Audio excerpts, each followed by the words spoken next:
Vidiškės tai miestelis įsikūręs Ignalinos rajone. Pietinėme šios gyvenvietės pakraštyje šlaitas staigiai nusprūstas žemyn ir ten giliai miškų apsuptuose krantuose, lyg žaliuose delnuose, tyvuliuoja Varnių ežeras. Ant jo kranto viršutinėje terasoje įspūdingo Guobų parko apsuptyje jau keletą amžių stūkso Vidiškių dvaras, menantis praeities prabangos ir spindesio metus, sovietmečiu suniokotas, o pastaraisiais metais vieno žmogaus užsispyrimo, kantrybės ir jo šeimos kapitalo dėka iš griuvėsių prikeltas naujam gyvenimui.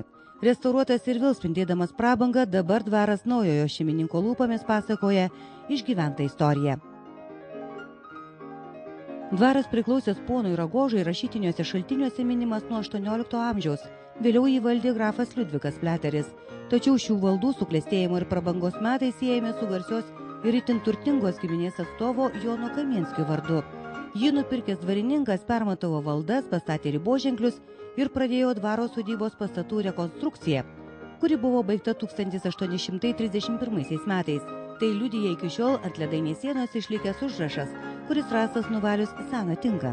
Kamienskiai buvo plati, garsi ir itin turtinga giminė, turėjusi kultūros veikėjų, dvarininkų, o Maskvos vyskupas buvęs vienas iš jų. Vidiškėse jiems priklausė daugiau kaip 1000 hektarų žemės. Legenda byloja, kad Kamienskis XIX amžiaus pradžioje parceliavo dvarą, mat buvo azartiškas lošėjas. Paskutiniai dvaro savininkai buvo Pimonovai.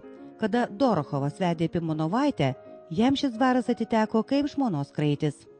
Tuo metu Vidiškės buvo tik ponų vasaros rezidencija. Pimonovų šeima dvarą valdė iki 1940 metų. Didžioji šeimos dalis prieš karą pasitraukė į Austriją, Ameriką, Lenkiją ir kitas šalis. Kai kurie sovietų valdžios buvo ištremti į Sibirą. Dvaras buvo nacionalizuotas ir pasmerktas sunykimui. Sovietmečiu iš nacionalizuotų 20 išliko tik 6 smarkiai suniokoti pastatai. Centriniai dvaro rūmai, oficina, svirnas, ledainė, pirtis ir bravoras. Pirmą kartą Vidiškių dvaro pavadinimą teisininkas Kęstutis Mozeris vos ne prieš 20 metų išgirdo tirdamas nuosavybės atkūrimo bylą. Garsios prieškarių šeimos palikuonė apleista dvaro sodyba su visais suniokotais ūkiniais pastatais, didžiuliu parku ir tvenkiniu keletą metų nesėkmingai bandė parduoti. Tuomet jį įsigijo Kęstutis Mozeris.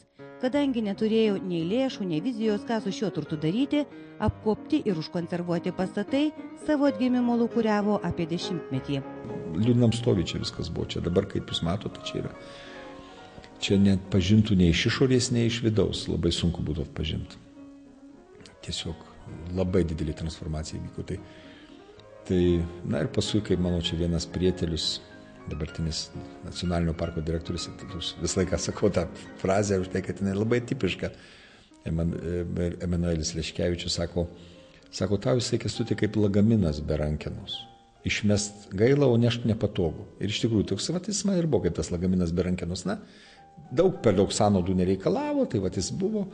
Na ir kada maždaug prieš keletą metų atsirado finansinės galimybės jau jį restauruoti, tada aš jau, žinoma, nusprendžiau jau rimtai čia šitam reikalu atsidėti, nes sugalvojau, kad vis tik tą čia restauruosiu, investuosiu šeimos lėšas.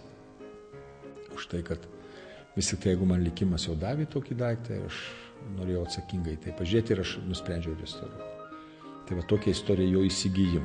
Nusprendus dvarą prikelti naujam gyvenimui, restauravimo darbų imtasi turint konkrečią užduotį. Remiantis istorinę ikonografinę medžiagą, tuo metu nuotraukomis ir brėžiniais užsimota atkurti autentišką eksterjerą ir buvusią vidaus infrastruktūrą įsivaizduojant, kaip čia XIX amžiaus pradžioje gyveno bajorai ir didikai. Čia mano kūrybos ir fantazijos yra labai mažai. Architekto kūrybos gal šiek tiek daugiau, fantazijos beveik nėra. Nes reikia pripažinti, kad medžiagos apie šitą dvarą buvo labai nedaug. Buvo, ačiū Dievui, padaryti tyrimai Paminklų konservavimo institute 92 metais, Smilgevičiūtė autoriai, kuri dar pagal tų metų būklę kažką tai iki tų laikų, žinoma, jie čia priduoti, čia dar sovietmečių gal pradėta buvo. Tai buvo daug užfiksuota medžiagos, kas išliko dar, žinoma, minimali ten ta medžiaga, bet eksterjero kai kurios ten karnizai dar. Tai mes, turėdami mažai labai medžiagos, keletą nuotraukų, keletą prisiminimų, keletą nuotraukų pradėjom restauraciją. Bet dirbant buvo atrasta papildomų nuotraukų, kuriuose buvo užfiksuoti lipdiniai, surastas ir 1830 metų brėžinys, pagal kurį buvo galima daug ką įsivaizduoti. Tačiau su interjero atkūrimu buvo kur kas liūdniau. Vis tik tai buvo ne vienas čia gaisras ir sovietmečių vienas didelis gaisras, kuriuo metu nudegė pagrindinė salė, pagrindinės puošniausios vietos. Reiškia, tai jau mes atėjom, radom naują tinką, naujas perdangas, tai faktiškai nieko negalėjom prisiminti, tiesiog iš žmonių pasakojimų. Kažkas pasakė, va ten židinys buvo, ten tas maždaug. Na, žinoma, atlikti buvo, kaip ir kiekvienam tokiam objekte, privaloma archeologiniai tyrimai. Mano buvo idėja, kaip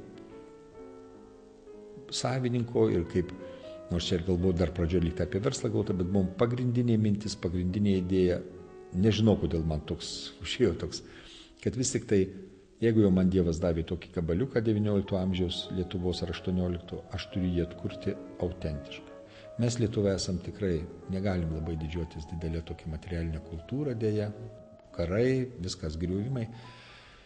Ir čia darytis kažkokią savo vilą pagal skonius, kaip dėja, kai esu matęs blogų pavyzdžių, net dvarų sudarkytų, aš negalėjau sau leisti, sąžinė neleido ir aš tiesiog nutrim atkurti kuo autentiškiau. Tai pirmiausia, interjere mūsų ir buvo nuspręsta, pirmiausia, atrasti, kaip atrodė pačios erdvės, kokios jų buvo funkcijos. Nepadaryti priėjus virtuvę, taip, ar ten dar daryti, kaip dabar madinga, ten sakau to, amerikiečių pavyzdžiui, ten sujungti virtuvę su svetainė, dar panašius esu matęs, ar kitko padaryti kažkokius barus pasidaro, dar kažką. Ne, tiesiog mums reikėjo žinoti kiekvienas, tai pagal archeologinius tyrimus, pagal istoriją, pagal analogus kitų dvarų. Mano architektas atliko didžiulį darbą, tyrinėdamas, konsultuodamasis, kokios maždaug buvo erdvės ir kokios funkcijos. Taip.